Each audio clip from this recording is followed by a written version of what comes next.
Assalamualaikum warahmatullahi wabarakatuh. Kami dari kelompok 3 ingin menjelaskan tentang Perang Ambarawa. Di sini beranggotakan saya sendiri, Volena Putri Aprila. Saya Farah Nur Azlin. Saya Joros Nathanael. Kami dari kelas 4. Ambarawa adalah pertempuran yang terjadi antara tentara Indonesia dengan tentara Inggris. Peristiwa ini terjadi antara 20 Oktober sampai 15 Desember 1945 di Ambarawa, Kabupaten Semarang, Jawa Tengah. Pertempuran Ambarawa dimulai saat pasukan Sekutu dan Nica atau pemerintahan sipil Hindia Belanda mulai mempersenjatai tawanan perang Belanda di Ambarawa dan Magelang. Hal ini kemudian memicu kemarahan pada penduduk setempat. Hubungan pun semakin runyam saat Sekutu mulai melucuti senjata anggota Angkatan Darat Indonesia. Peristiwa ini dimulai saat terjadi insiden di Malang.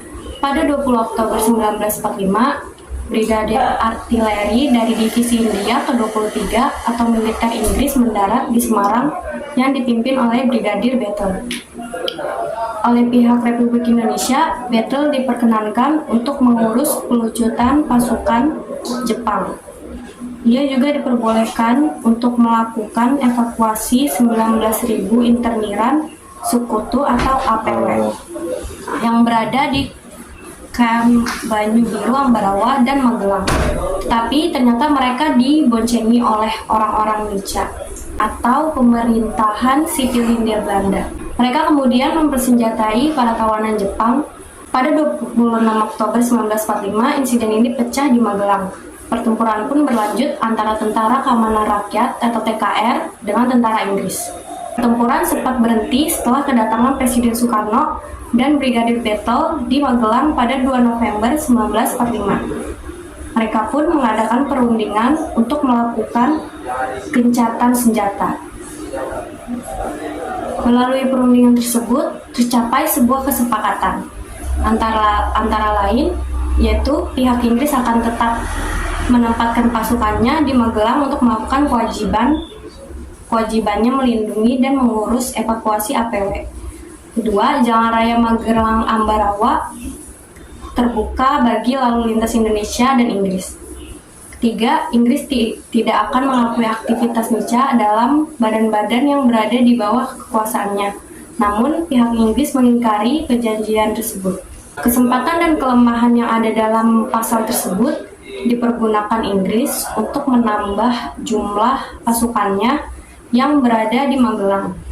Selanjutnya ada Jalan Perang dari Ambarawa. Pada 20 November 1945 di Ambarawa, pecah pertempuran antara TKR di bawah pimpinan dari Mayor Soemarto dan pasukan Inggris. Pada 21 November 1945, pasukan Inggris yang berada di Magelang ditarik ke Ambarawa dan dilindungi oleh pesawat udara. Pertempuran mulai berkobar pada 22 November 1945 saat pasukan Inggris melakukan pengeboman terhadap kampung-kampung di sekitar Ambarawa. Pasukan TKR bersama pasukan pemuda lain yang berasal dari Boyolali, Salatiga, dan Kartasura membentuk garis pertahanan sepanjang rel kereta api dan membelah kota Ambarawa. Dari arah Magelang, pasukan TKR dari Divisi V atau Purwokerto di bawah pimpinan Imam Adrongi melakukan serangan fajar. Serangan ini bertujuan untuk memukul pasukan Inggris yang berkedudukan di Desa Pingit.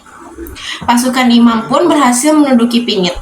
Sementara itu, kekuatan di Ambarawa semakin bertambah dengan adanya tiga batalion yang berasal dari Yogyakarta. Mereka adalah Batalion 10 Divisi kali di bawah ini pimpinan Mayor Soeharto, Batalion 8 di bawah pimpinan Mayor Sarjono, dan Batalion Sugeng. Meskipun tentara Inggris sudah dikepung, mereka tetap mencoba untuk menghancurkan kepungan tersebut. Kota Ambarawa dihujani dengan tembakan meriam. Untuk mencegah jatuhnya korban, TKR diperintahkan untuk mundur ke Bodono oleh masing-masing komandannya. Bantuan dari Resimen 2 dipimpin oleh M. Sarbini dan Batalion Polisi Istimewa dipimpin oleh Oni Sastoatmojo serta Batalion dari Yogyakarta berhasil menahan gerakan musuh di Desa Jambu. Pada 11 Desember 1945, Kolonel Sudirman mengadakan perundingan dengan mengumpulkan para komandan sektor. Berdasarkan dari laporan para komandan sektor, Kolonel Sudirman ini menyimpulkan bahwa posisi musuh sudah terjepit, maka perlu segera dilancarkan serangan terakhir, yaitu yang pertama serangan pendadakan dilakukan serentak dari semua sektor. Yang kedua, tiap-tiap komandan sektor memimpin serangan. Yang ketiga, para pasukan badan-badan perjuangan atau laskar disiapkan sebagai tenaga cadangan. Yang keempat, serangan akan dimulai pada 12 Desember pukul 4:30 pada 12 Desember 1945, pasukan TKR bergerak menuju target masing-masing. Dalam kurun waktu 1,5 jam, mereka sudah berhasil mengepung kedudukan musuh dalam kota. Kota Ambarawa dikepung selama 4 hari 4 malam. Pasukan Inggris yang sudah merasa terdesak berusaha untuk memutus pertempuran. Pada 15 Desember 1945, pasukan Inggris meninggalkan kota Ambarawa dan mundur ke Semarang. Akibat atau dampak dampak positif. 1. Sekutu berhasil dipukul mundur ke Semarang dan melepaskan posisi mereka di Ambarawa. 2. Dampak pertempuran Ambarawa yang berhasil tersebut membuat semangat juang di daerah-daerah lain di Indonesia juga semakin berkobar tinggi. 3. Pertempuran Ambarawa berhasil menambah semangat rakyat untuk bergotong royong dan menumbuhkan semangat nasionalisme untuk mempertahankan negara kesatuan Republik Indonesia. Dampak negatif. 1. Banyaknya petarung dari pihak Indonesia yang kehilangan nyawa sebagaimana yang terjadi dalam setiap pertempuran adalah dampak pertempuran Ambarawa yang negatif. Peristiwa gugurnya Letkol Isdiman Suryo Kusumo karena serangan dari pesawat Mustang yang mengakibatkannya terluka di bagian paha dan meninggal dalam perjalanan menuju ke rumah sakit. Ia adalah salah satu orang yang dipercaya Kolonel Sudirman pada saat pertempuran itu terjadi. 3. Dampak dari pertempuran Ambarawa yang negatif adalah bahwa pada saat itu keamanan rakyat setempat terancam. Demikian juga dengan rakyat di Magelang dan juga memakan korban penduduk sipil. Tokoh JPH Jatikusumo, tokoh penting dalam pertempuran Ambarawa dan menjabat sebagai komandan divisi 4. Misi utama divisi ini adalah melacak dan mengepung pasukan asing. Selama pertempuran sengit di Ambarawa, Kolonel JPH Jatikusumo menunjukkan kepimpinannya yang sangat baik. Ia menjaga pergerakan pasukan tetap pada jalurnya. Kemudian ada Sudirman, tokoh yang terlibat dalam pertempuran Ambarawa. Kolonel Sudirman bertindak sebagai pemimpin dalam pertempuran Ambarawa dan akhirnya memenangkan perang pahit menggunakan taktik supit perang. Letnan Kolonel Isdiman. Peran Letnan Kolonel Isdiman sebagai tokoh dalam pertempuran Ambarawa adalah sebagai ahli taktik.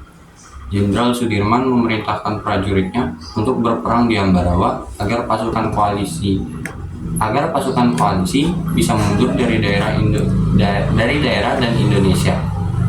Letkol Gatot Subroto merupakan salah satu tokoh penting dalam pertempuran Ambarawa yang memulai karir militernya sebagai anggota KNIM.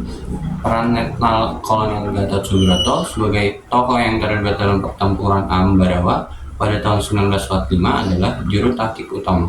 Kapten Surono Rekso Dimejo. Tokoh yang terlibat dalam pertempuran Ambarawa selanjutnya adalah Kapten Surono Rekso Dimejo.